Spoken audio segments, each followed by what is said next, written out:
America swore it would never build a monarchy, then built one anyway.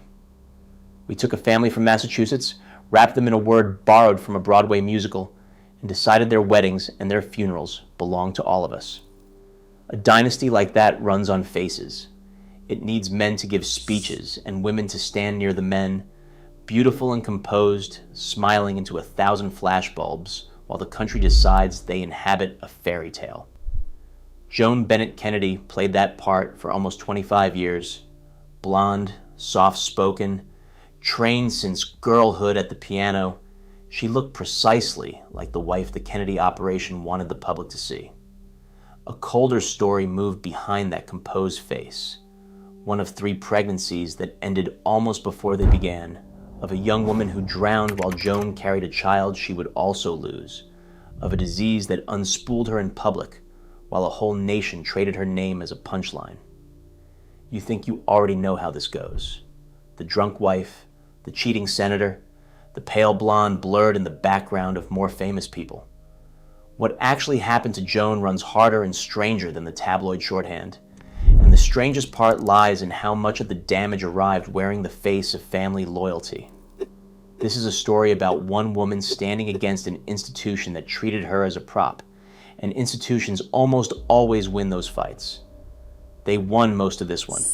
What follows charts every place the machine took something from her, and the one late chapter where she reached back and pried a life of her own out of its hands. She met him at a gymnasium. The detail sounds almost too small and comic for the wreckage it would grow into.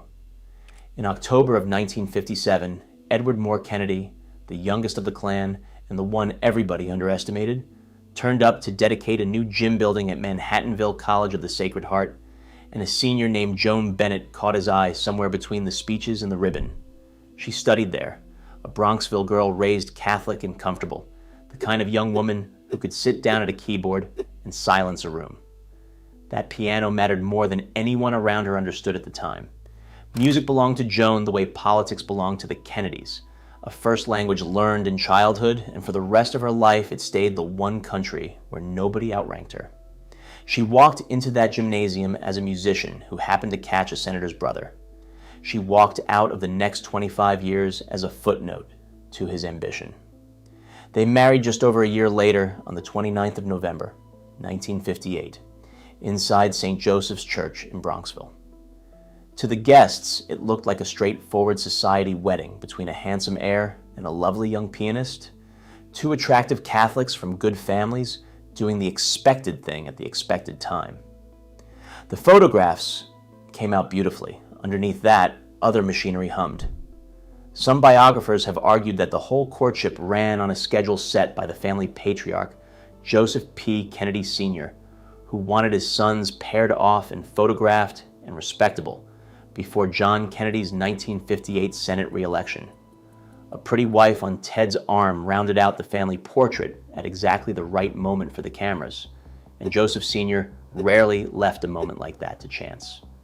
Other historians push back, pointing out that a courtship of roughly a year counted as ordinary for wealthy Catholic families of the era, and that reading the whole thing as a corporate merger flattens 2 young people who genuinely liked each other.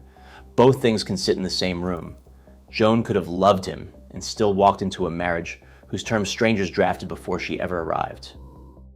Consider what she married into at 22. Not a husband, but a firm.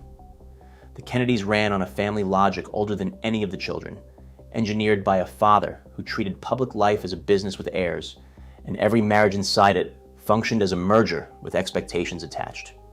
Joan brought a music degree and a gentle temperament to a household that valued neither. She would spend 2 decades discovering exactly how little room that household kept for a woman who could not turn grief into a campaign asset. The job arrived before she understood it as a job. Within a couple of years, she carried the Kennedy name, and living as a Kennedy woman in that decade meant a specific unpaid career with brutal performance reviews and no exit interview. Her first child, Kara, arrived on the 27th of February, 1960.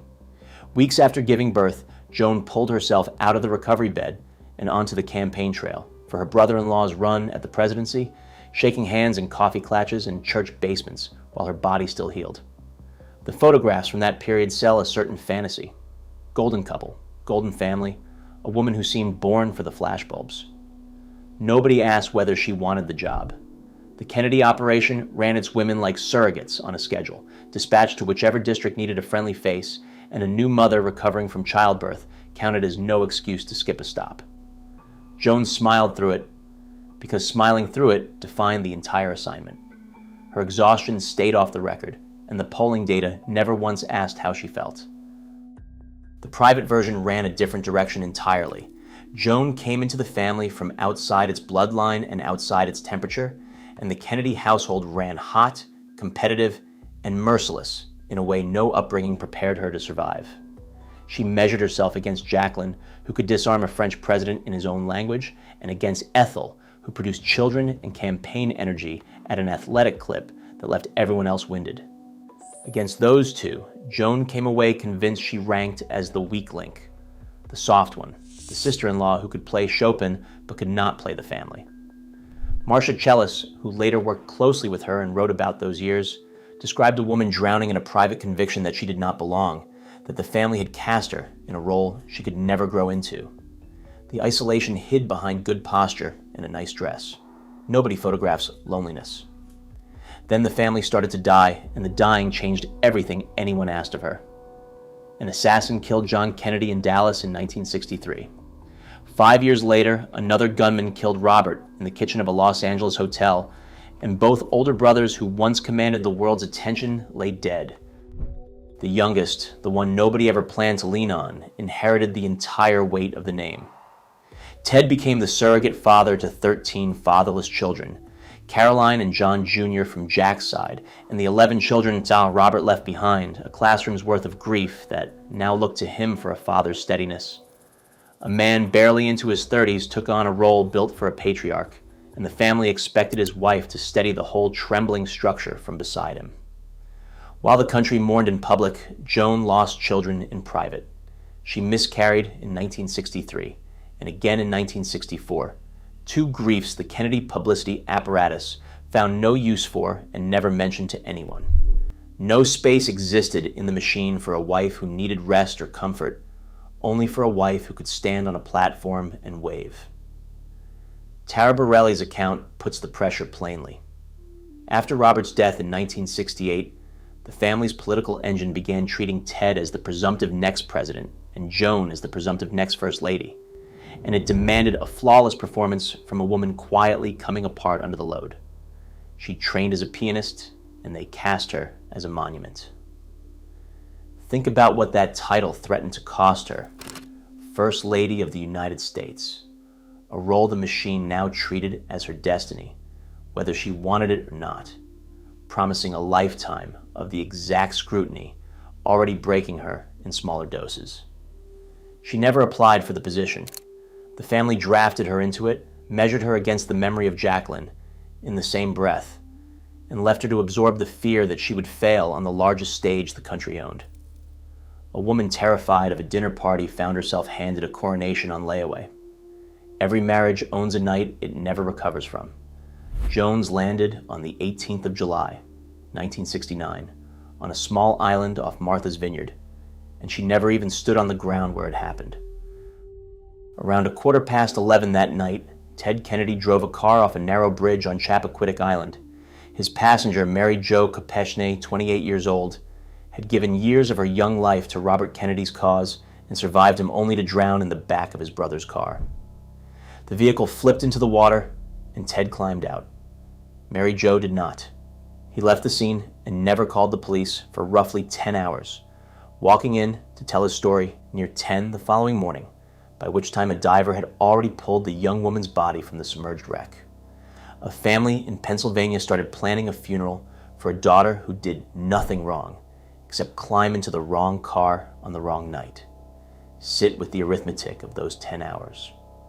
A car plunged into the water before midnight, and a United States senator waited until mid-morning to tell anyone in a uniform the gap between the crash and the confession long enough for a whole rescue to have happened and never did.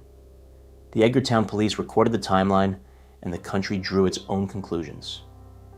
And somewhere in Virginia, A pregnant woman on doctor-ordered bed rest watched the man she married become the most notorious name in America overnight. Joan learned about it while pregnant and confined to strict bed rest, ordered there precisely because 2 earlier pregnancies ended in loss. Her doctors wanted her still and calm while the family wanted her standing. She stood.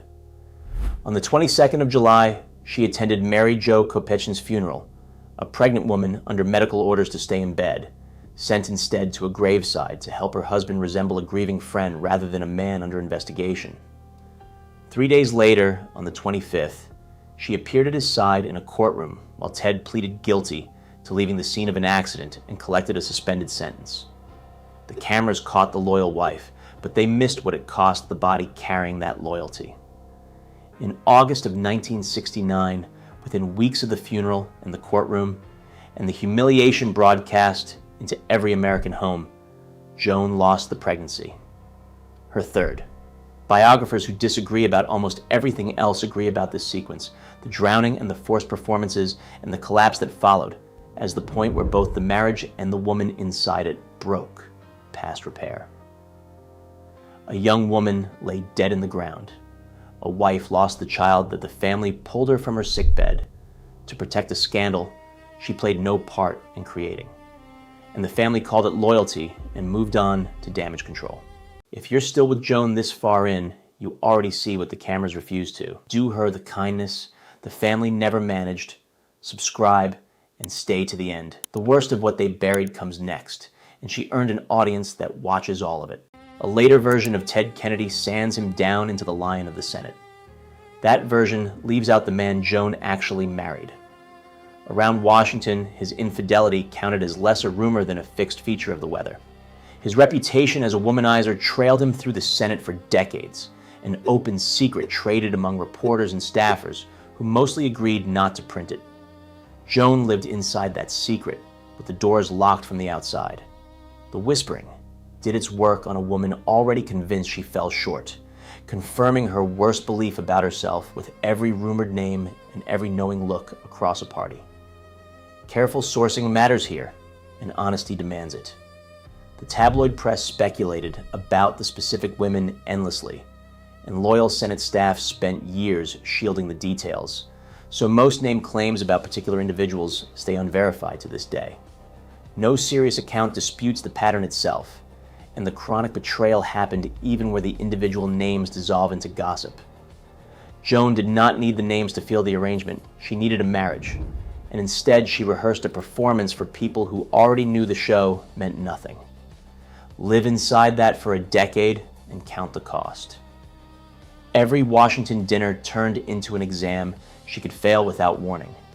Every friendly hostess a potential rival. Every headline a chance for the world to learn something about her own husband before she did. A marriage runs on trust the way an engine runs on oil. And Joan's ran bone dry for years while the family insisted, for the cameras, that the machine hummed along fine. The strain drained somewhere. It usually pooled in a glass. Here most tellings turn cruel, and the honest one refuses to. Joan drank. By the early 1970s, the drinking stopped hiding, and on the 9th of October, 1974, it stepped straight into the public record when police arrested her for drunk driving after a minor collision in McLean, Virginia. The press ran its headline. The jokes wrote themselves, and the country that crowned her a princess a decade earlier now passed around a punchline: the boozy Kennedy wife. Good for a laugh at somebody else's dinner table. The lazy story claims Ted drove her to drink. That version runs both too simple and too flattering to everyone except Joan. His behavior and the constant terror of what people called the Kennedy curse worked at real accelerants, the kind of environment that could push a vulnerable person toward the bottle and pin her there for years. But Joan also carried a genetic loading for the disease, inherited down a family line where her own mother fought alcoholism before her. Reducing her illness to a husband's sins erases the medical condition she actually fought, and it steals from her the one thing the machine never granted her: ownership of her own life. She seized that ownership in the most unexpected way available. In 1978, instead of hiding, Joan sat down with McCall's magazine and named her alcoholism out loud, on the record, under her own name. No political wife of that era spoke like that. Addiction meant shame and silence, a thing families buried in a back bedroom.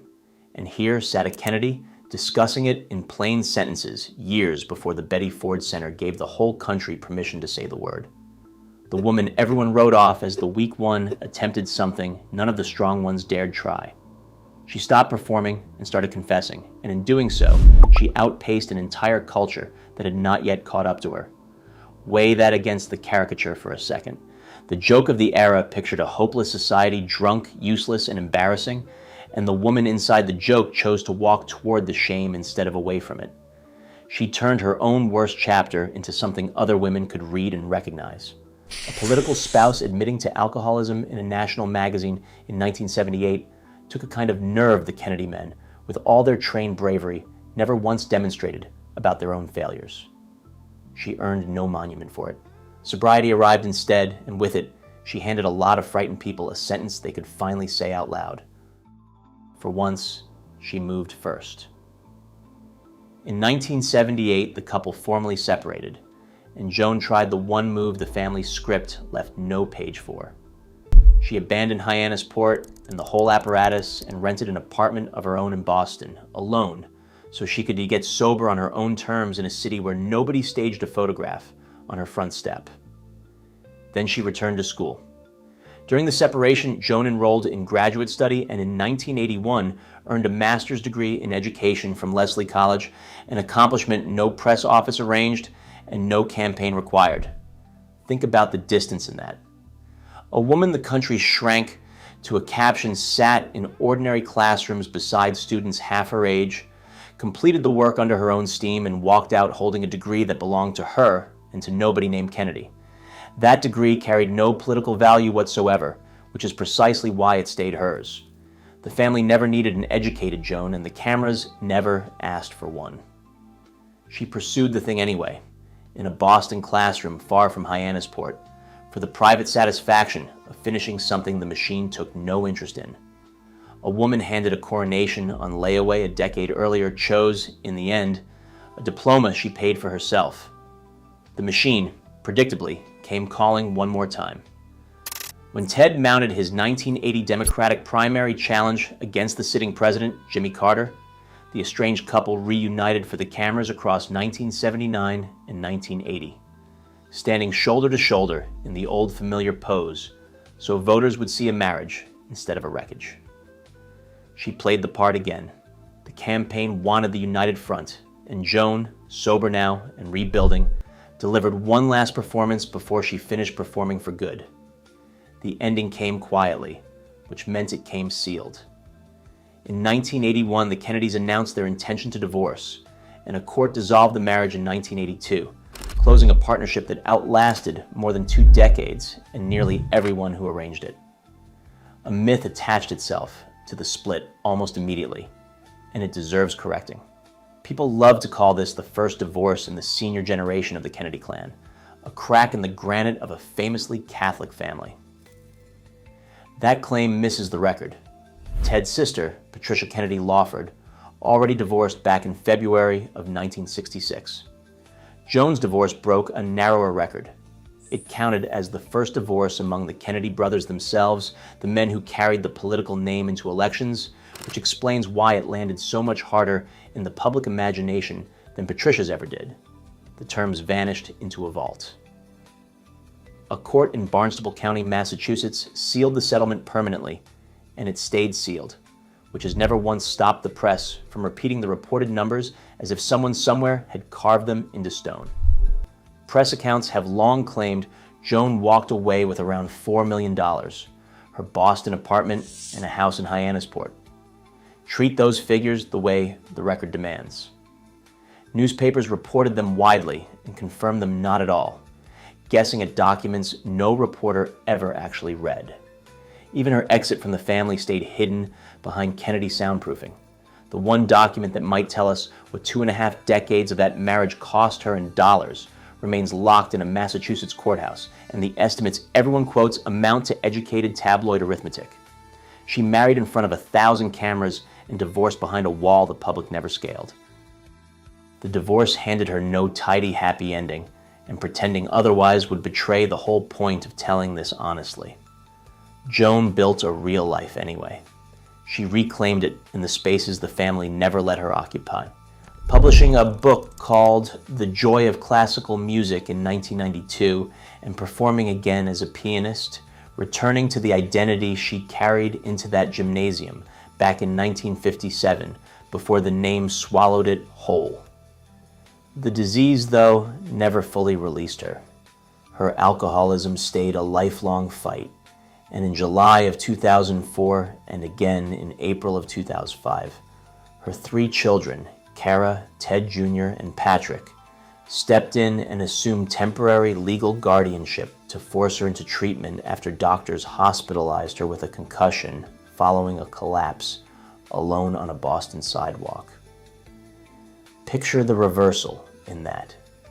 The 3 children who survived those years grew up and carried her, standing in a probate court to rescue the mother the family once dragged from a sickbed to rescue their father's reputation. There is no clean moral to file that under. A woman who spent her whole marriage propping up other people ended those decades needing her own children to prop her up. And they did it in court on the record because the alternative meant watching her die on a pavement. The guardianship humiliated her in exactly the way the old machine used to, except this time the people applying the pressure loved her and wanted her alive. That distinction matters more than it looks. Nobody put a camera on it. She lived out her last years quietly in Boston. The flashbulbs finally left her alone. Joan Bennett Kennedy died on the 8th of October, 2025, at the age of 89, from complications of dementia, having outlasted the husband, the myth, and most of the people who ever tried to tell her who she could be. We built a monarchy we swore we would never build, and monarchies eat their women quietly. They keep it out of the coronation footage. They preserve the ceremony and hide the cost, and the cost almost always carries a woman's name written under a nice dress in a photograph nobody looks at twice. The family cast Joan Kennedy as scenery. They positioned her as the pretty accessory to a great man's ascent, the smiling blonde at the edge of the frame. And for a long time, the country happily left her there, first as an ornament and later as a joke. The record shows something the frame never could. She grieved 3 lost children while a nation watched a scandal instead. She stood in a courtroom and at a graveside while her own body broke. A husband whose sins the whole capital agreed to bury betrayed her in public and let her take the laughter for it. And then, without a campaign strategist or a press release or a single person telling her she could, she attempted the hardest things in this entire story on her own. She named her disease out loud when the culture forbade naming it. She left the most powerful family in America and rented an apartment where nobody watched. In her 40s, she sat in a classroom and earned a degree carrying her own name, and she returned to the piano bench they pulled her away from before any of them ever heard of her. The marriage ran worse than you think, yes. Worse in the miscarriages the cameras never mentioned, worse in the drowning that reached her through a bedroom wall, worse in the loyalty that amounted to a leash held by people who called it love. But the woman proved stronger than the story ever allowed. They wrote her as the weak one. She outran the myth, buried the caricature, and walked out the far side of all of it as the only Kennedy of her generation who ever stood up in daylight and claimed her own plain story. History barely remembers the men in this family for what they built and what they broke. It barely remembers Joan at all, and when it does, it reaches for the drunk wife caption first. Correct the record while you can. She endured what would have flattened most of the people who mocked her. She named her own worst truth on a national stage when nobody required it, and she rebuilt a life in the one place the Kennedy name held no currency. Weak describes none of that, only the people who needed her silent. The one they called the weak link outlived the marriage, the scandal, and the man.